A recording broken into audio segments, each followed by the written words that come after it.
So everything that she was expressing to you guys today was exactly what the Holy Spirit's been speaking to me too. I mean, it's almost crazy just how, like, almost word for word, like, and it's amazing how we work together as a body. And the only reason I'm up here today is because there's something the Lord's highlighted for me to share testimony of. So, one thing you brought up, sister, that I really loved is you said how doubting God because something didn't go your way, even when it's clear that He was leading you in that direction. And I had a similar situation happen with my family where we were very prayerful the entire time, seeking the Lord diligently about moving, okay, about the place that we were going to be heading into in Kenosha. And so the whole time I'm praying and asking the Lord for only His guidance, for His entire hand throughout the entire situation. And so every step of the way, we continue to receive more confirmation, like little like breadcrumbs. He was like, yes, go, keep going, keep going, keep going. So in faith, we literally started packing our belongings before we even saw the place. We were literally packing almost half the house. We, in faith, gave a deposit down. I mean, everything was literally just us moving as we felt the Lord was leading us, all the way up to the very last day, toward the last day of the month, where we basically were getting ready to move out. And that was when we were revealed the home. And so we were excited. We were so excited, thinking, okay, God's already set this whole thing up. We're going to walk right into the promise, like it's going to happen.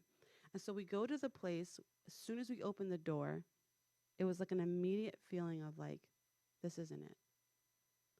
And then, of course, as you can imagine, going through everything like that, you're just like, wait, Lord, did I hear you? Was that my flesh? Was that me? And it was like a battle of my mind going, I'm doubting. Like, is this not you? I thought if it was you, why isn't there a peace about it?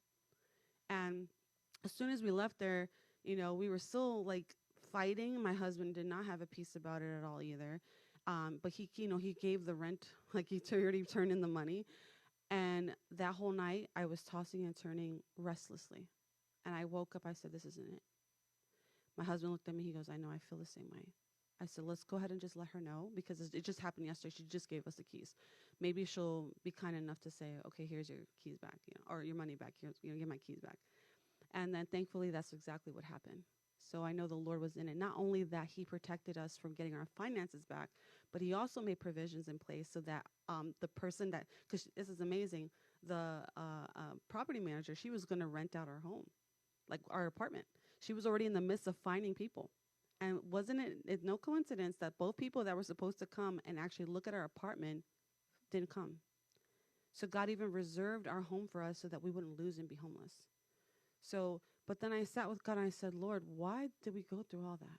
Like, I know it was you leading. I saw you every way through. I specifically prayed. I prayed against the enemy. I went in it. You know what I mean? It wasn't just like, oh, I think this is God, so I'm gonna follow the wind and like go with every single sign and all that. No, it wasn't that at all. It was intentionally Him, and He began to reveal to me what He was doing. And He said to me, He goes, first of all, I caused you to walk in this direction to see first if you would be willing to let go of what you have. I kept getting references to like Lot's wife, not looking back, but looking forward, and just trying to just simply stay the course, even if you don't understand it. And so I was like going through the process of going, okay, well, I'm just going to follow your lead. And it actually did break something off of me. It caused me to be okay with change. And because I was, so comfortable being there for almost 3 years. We got married there. We had our children there. So there's a lot of attachment there still.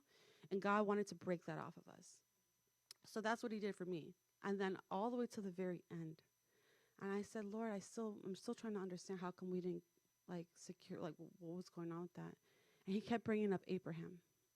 And He says, it was my will for Abraham to take Isaac all the way up to the mountain. It was my will that He put him on the altar to sacrifice him to me. It was my will. I told him to do that. He goes, but at the very moment he raised his knife, he was about to go down. It was also God's will to stop it. So He goes, I'm not contradicting here. I had a plan this whole time. I had a plan and a purpose in all of it, even though you didn't understand it. And so it's God's will sometimes to take you to the edge, and it's okay for Him to pull the plug. And that's what He did because He was teaching us something.